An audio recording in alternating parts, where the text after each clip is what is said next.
The unthinkable horror of a wild animal attack unfolding on a family member right in front of your eyes is unbearable to imagine. The helplessness of not being able to protect your loved ones, the screams, the chaos, and the sheer brutality of such an event etch themselves into the memory of those who witness it, leaving scars that may never fully heal. Hit that like button and subscribe right now. In today's episode, we go over 3 times an animal fatally attacks someone in front of their loved ones. Welcome to Final Affliction.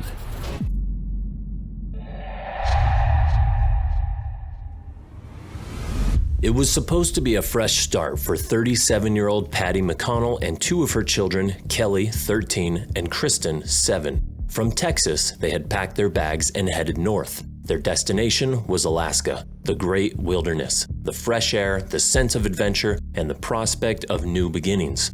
With a long and arduous journey behind them and more than 12 hours ahead of them, Patti decided to pull over for a break. She spotted a sign along the highway, Liard River Hot Springs Provincial Park. It seemed like the perfect spot for them to stretch their legs and relax. It was a beautiful day on August 14th, 1997. Raised wooden walkways led the family of 3 from the car park over the swampland to the hot springs. An area of tranquility awaited them. Surrounded by boreal forests, the pools of naturally warm water are a haven for wildlife. Many people bask in the warm pools, soaking in the beautiful surroundings. But with the natural beauty comes the danger. With the great wilderness comes the wild. Patti and the 2 children slipped into their swimming suits. Barefooted, they trotted excitedly along the wooden walkways towards the pristine waters. Kristen jumped into the pool first. She immersed herself in the water as the warmth engulfed her. Patti's son Kelly asked to walk to the next pool. Reluctantly, his mother agreed, telling Kristen to be safe in the water. Both Patti and Kelly walked a little further to the viewpoint. Pointing out the interesting plants that were encroaching on the still pools, they suddenly heard a noise, a rustling over Patti's shoulder. She turned around and was shocked to see a black bear only feet from them and the walkway. "Freeze, Mom," cried Kelly. Patti's heart thundered in her chest as she froze on the spot. The bear stared at the 2 of them, its eyes locked onto Patti's. She gasped as the bear took a step forwards. "Run, Mom," cried Kelly as the bear leapt up onto the walkway. The 2 of them sprinted up some steps to the lookout, but it was a dead end. Patti turned around just in time to see the bear launch itself right at her. She was knocked to the wooden floor. The 7-foot giant had her pinned down and was mauling her face. Patti screamed. Kelly grabbed a tree branch and whacked the bear. Again and again he hit the bear as it savagely bit Patti's face over and over. At first, the bear didn't flinch, but then it paused and looked up at Kelly. He let out a cry as the bear went for him. Its 2-inch claws sliced through his torso. He gasped, unable to do anything but try and curl up into a ball. Kelly and Patti's screams had been overheard by Ray Kitchen, a 56-year-old trucker from British Columbia. He had been bathing in one of the pools with his children, and now he sprinted along the wooden walkways. His feet thundered over the damp wooden slats. When he reached the lookout, he came to a sudden standstill. There, less than 6 feet away, stood a black bear with its back to him. He could see it straddling a young boy. Next to it lay the lifeless body of a woman. He yelled at the bear and, grabbing a branch from a tree, began banging on the railing. The crashing sound did nothing to distract the bear. It continued mauling Kelly, not so much as flinching at the commotion behind it. Ray took a step forward, still yelling at the huge beast. He jabbed at it with the tree branch. Driving the branch into the bear's side, the bear lifted its head. It turned and looked at Ray for a split second before diving at him. The sheer force from the impact sent Ray flying through the railings and onto the wet, boggy ground below. The bear pounced on him. Ray's screams were heard by others who came running to find out what was going on. Other tourists threw rocks, sticks, and stones at the bear, but to no avail. With the bear's focus now on Ray, Kelly was able to breathe. He had been badly injured. Where the bear had slashed him with its claws covered his body. Bite marks scarred his face and neck. He crawled over to his mother. She moved at the sound of his voice. He held her hand. Her breathing was labored. Blood pooled around her body. Kelly told his mom that everything was going to be okay. He told her that they would make it through this together. She managed to utter a few final words. She told him to look after his younger sisters. She told him she loved him. Then, with a final squeeze of his hand, she sighed her last breath. Their screams, along with those from Ray, were heard by others. Frank Headingham was sunbathing by one of the lower pools and thought the noise was from the youngsters enjoying the water. But when he heard the words help and bear, he leapt to action. He raced along the walkway towards the shouting. Ingrid Bailey was also walking along the paths when she heard the commotion. As a firefighter and first aider, she rushed to help. On the viewing platform, she found Kelly cradling his mother's head in his hands. She raced over to them and began CPR on Patti. Frank began wrapping a handkerchief around one of Kelly's open wounds, but then he heard another cry. It came from the bushes, only yards from where they were all gathered. It was Ray. He was still alive, only now his cries were quieter and less intense. The bear was still savaging him. Frank picked up a fallen branch. He began hitting the bear as it continued to attack Ray. The bear shifted its grip on Ray, lifting him into the air. It shook Ray's limp body. He was thrown around like a rag doll. The bear released its grip on Ray, leaving him crumpled on the ground. Ray was dead. When it was done, the bear turned its attention back to Kelly and his mom. From the swamps, it reached a single paw up onto the platform, clawing at Kelly's feet. Frank ran up to the bear and kicked it right in the snout. The bear immediately fell backwards. But instead of retreating into the undergrowth, it headed once more to the wooden walkways, where there were yet more tourists. The screams from the attacks had sent people running. News of a rampaging bear made its way through the park and fear spread. While Ingrid still fought to keep Patti alive, the bear continued its frenzy. Ambling along the boardwalks, the bear followed the distressed visitors. It picked up pace as the urge for another attack grew. In the panic, 28-year-old research assistant Ari van der Velden slipped and fell. He rolled off the boardwalk, and before he had time to pick himself up, the bear was upon him. It slashed his legs and bit into his arm. Ari felt the immense pressure of the bear's teeth. With a bite force of 800 psi, the black bear is typically an opportunistic predator and uses both its teeth and claws to subdue its prey. Ari cried out in agony. He desperately tried to fight the bear off, punching it in the snout, pulling its ears, and gouging its eyes. But the bear was so huge and powerful, Ari's efforts largely went unnoticed. As terrified visitors ran into the car park, Dave Webb, a 49-year-old businessman from Alaska, was just pulling in. He asked one of the fleeing people what was going on. Upon hearing that it was a bear attack, he grabbed two of his guns. He threw one to Dwayne Eggerbroten, and the two of them headed along the boardwalks. They spotted the bear on top of Ari, who was still fighting for his life. Dwayne took aim and shot the bear in the back of the neck. The bear slumped to the ground. Dwayne fired two more shots into the bear just to make sure that it was dead. He and Dave jumped down to Ari and picked him up. Emergency services arrived on the scene. Despite the best efforts of Ingrid to revive Patti, the mother of three sadly died at the viewpoint. Her young son Kelly and Ari were both taken to the hospital. They fought for their lives and incredibly survived the ordeal. Kelly spent 3 weeks in a Canadian children's hospital. He suffered broken ribs, a punctured lung, a fractured vertebrae, and multiple deep lacerations. As the years have passed, he is still tormented by what happened to his mother. He asks himself over and over if he could have done more to protect her. But in reality, as a 13-year-old boy, he did more than most. Without hesitating, he attacked the bear. His heroic efforts had the desired effect and distracted the bear, but the damage to his mother had already been done. Ray, who also lost his life during the rampage, was awarded the Star of Courage posthumously the following year. More than 500 mourners turned out at his memorial service. Even the former President Bill Clinton wrote a letter to Ray's wife. He honored the bravery of a man who saved complete strangers, resulting in his own terrifying final affliction. Matt and Melissa Graves from Elkhorn, Nebraska, had decided to take their children on the holiday of a lifetime. After months of excitement building in the household, the vacation had finally arrived, and they headed to Florida in June 2016. Their destination? Disney World, Orlando.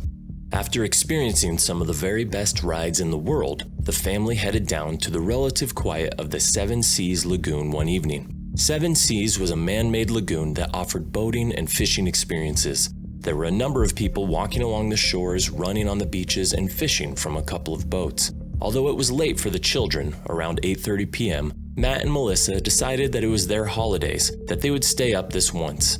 On the shores of the lake, there was an outdoor movie experience for them to enjoy. It was something that they had never done before. Matt and Melissa sat and watched the movie, but as the children were so young, they weren't interested in what was on the big screen. Instead, they played on the beach, digging up the sand and splashing in the water. Matt and Melissa had packed with them a bucket and spade. They pulled them out of their bag and handed them to the children. 2-year-old Lane jumped up and down excitedly, toddling onto the sand that ran down to the edge of the lake. He grabbed the bucket from his older sister and began filling it up with sand. His parents helped him turn the bucket over, tap it 3 times, and then lift it up to reveal a sandcastle. Lane squealed in delight, and the family did this over and over. After some considerable time playing in the sand, Matt and Melissa decided that it was getting late and time to go. When they got up to leave, Lane cried out in defiance. His parents looked at each other. They decided to give in to their toddler's demands and stay a little longer. What harm could it do?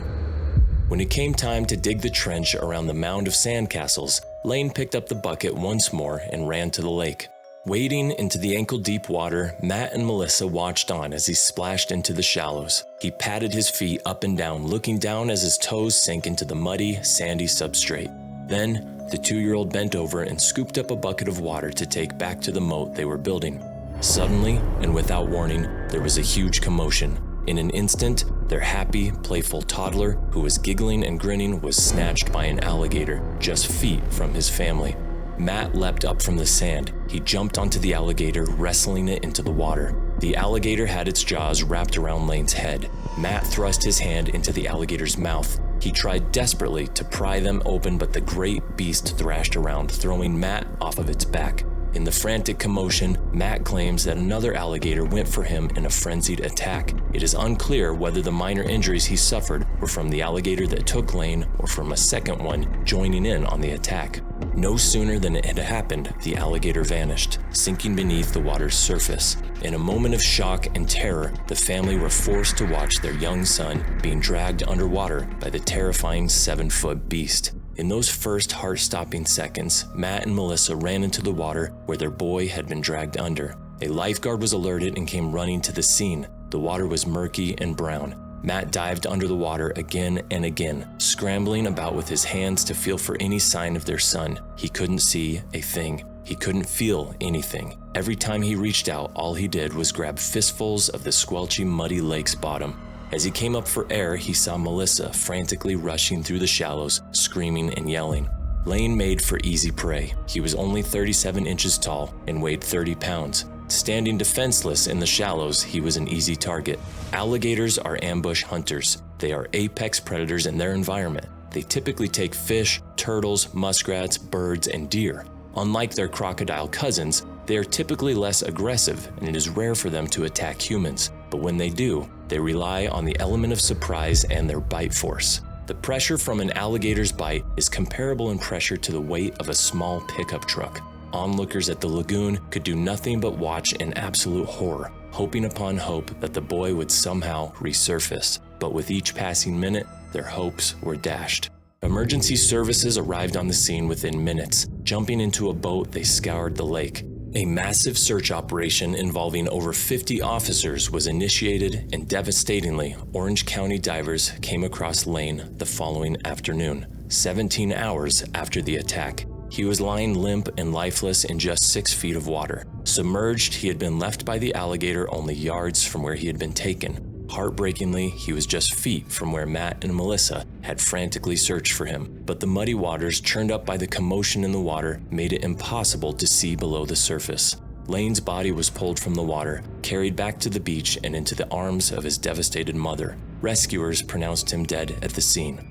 Wildlife officers concluded that although Lane had suffered trauma to his head and neck, he had drowned when the alligator had dragged him into the water. There were only a couple of puncture wounds where the alligator had grabbed him. His body had been untouched after the attack. It is likely that the action of Matt jumping onto the alligator and attempting to free his son from its powerful grip had startled the predator, and after dragging the boy underwater, it had then let go. Lake Kissimmee near Orlando has the second biggest populations of alligators in Florida. It is home to almost 2,000. Their large numbers force some individuals to look elsewhere for food and territory to avoid competition. Some make it into recreational lakes frequented by locals and tourists alike. Following the devastating incident, officers captured and euthanized 6 alligators from the lagoon. When the alligators were examined, their stomachs were empty, suggesting that the reptiles inhabiting the Disney lagoon were hungry. The attack on Lane had been predatory. His actions had not provoked the alligator in any way. He was simply in the wrong place at the wrong time. Since June 2016, Disney World has erected warning signs along the edges of the lagoon, warning tourists of the presence of alligators. Although alligator attacks in Florida are rare, they do occur and they have devastating consequences. Lane was simply enjoying his vacation with the people who loved him most in the world. The alligator was simply taking advantage of an opportunity, one that resulted in Lane Graves' terrifying final affliction. This Wednesday marked the 3rd day of their vacation in the Bahamas. Like many tourists, they had always dreamed of visiting the island country. Unlike most places in the world, the Bahamas wasn't falsely represented by the media and movies. It was, if not more, as stunning and exciting as they said. Jordan and her family woke up to the sunrise, eager to start the day. After all, this was only their 3rd day and they had so many things to do. Jordan had breakfast with her family and shared stories with them as they sat together at the table. It was a fun time surrounded by the beautiful sandy beaches in the Bahamas and accompanied by her family and her girlfriend. What more could a 21-year-old girl from Torrance, California ask for? Back home, Jordan was studying communications at Loyola Marymount University in Los Angeles. Her girlfriend Gianna was also studying communications. At around 12 p.m., the family had just finished their activities and were about to end the day relaxing and enjoying the scenery. However, that would soon change. Spotting the Sandy Toes Tour Company, the family decided to take a last-minute day trip to Rose Island. The 6-hour excursion involved a boat cruise, a snorkeling experience, and a private beach where you could pet swimming pigs. Jordan was ecstatic about the idea. She had always been an admirer of nature and deeply loved animals. Snorkeling and petting pigs in the Bahamas was music to her ears. Although the trip was already full for the day, Michael, Jordan's father, managed to convince the company to have them on board for the excursion. The company snuck them on. Excited at the deal, the family headed towards Paradise Island Ferry Terminal, ready to board the ferry that would take them to Rose Island. It was a tragic mistake. As the energetic family boarded the ferry, they beamed their smiles at each other, unaware of what was about to happen. Nobody could have predicted that this small day trip would change their lives forever. The small ferry was docked, floating atop the rich turquoise waters beneath it. Although it was in the middle of summer, the sun decided to hide effectively today behind the gray clouds looming over the ocean. Still, the waters were just as beautiful with the dimmer sunshine it was working with. Eventually, the family followed the guide to prepare for their snorkeling excursion. However, Michael, the 2 brothers, Jordan's sister, and Gianna did not want to go through with the snorkeling. They just wanted to spend the rest of the afternoon lightly swimming by the beachside, enjoying the scenic views of the ocean. Jordan and Cammie, on the other hand, wanted the full experience. It was the 3rd day of their trip after all, and Jordan wanted to make the most of it. The family talked it over and decided they would just part for a while. Later, Jordan and Cammie would rendezvous with Michael and the rest by the beachside. Since the distance to the other side where the snorkeling spot was not so far, separating from one another seemed like a good idea at the time. However, it was a decision that everyone would later regret. As the 2 groups parted ways, Michael kissed Jordan on the forehead and told her, "I'll see you later, Jordan." Jordan waved her hand as she walked with Cammie towards the other part of the beach. The rest of the members left by the beachside waved her goodbye. Unbeknownst to them, this would be the last time they would see Jordan alive. Jordan and Cammie walked up to the guide and followed the trail. The snorkeling spot was not too far, but walking towards it was a great time for reflection. Along the way, there were green vegetation and exotic birds such as peacocks in the area. The trail was sparsely placed with benches, locker rooms, and bathrooms for the tourists. The narrow trail was surrounded by all kinds of trees growing through the sandy soil. Cammie and Jordan spoke about life, her school, and her family as they calmly walked alongside the other tourists. The bright 21-year-old had many aspirations and a great future ahead of her. Eventually, they reached the snorkeling spot. Donning their wetsuits, Jordan and Cammie prepared for the fun experience. Jordan was particularly excited to see the underwater critters meandering around in the area. It was time to go. Jordan headed towards the deeper parts of the water, admiring nature through her goggles. It was great timing as the sunlight began to show itself again. illuminating the beautiful structures of coral reefs under the water. Cammie had also gotten in the water and was thoroughly enjoying her underwater exploration. However, as the two enjoyed their experience, death reared its ugly head. As Jordan continued looking through the water, Cammie broke through the surface. Suddenly, she heard Jordan yell, "Mom!" She turned her head and saw something strange. At first, she thought it was a school of dolphins surrounding Jordan, and that Jordan wanted to show it to her. However, as she looked more intently, an ominous feeling enveloped her. It was a feeling no mother ever wanted to feel. A school of sharks had approached Jordan out of nowhere.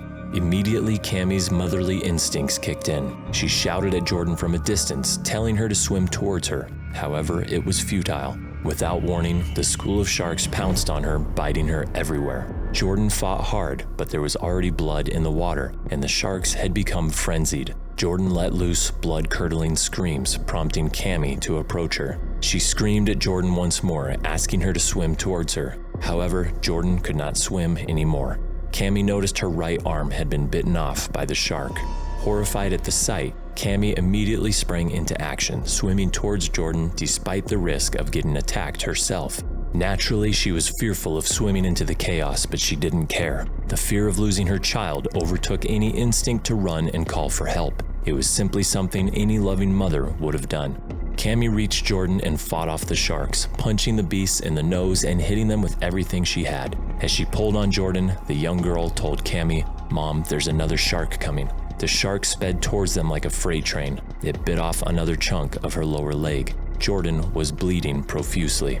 Cammie never gave up. She hauled Jordan toward a nearby rock and called for help.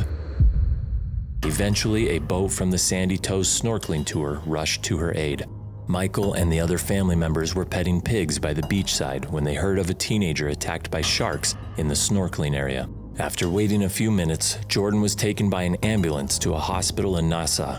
However, upon arrival, she was pronounced dead. When Michael and the rest arrived at the hospital, they were too late.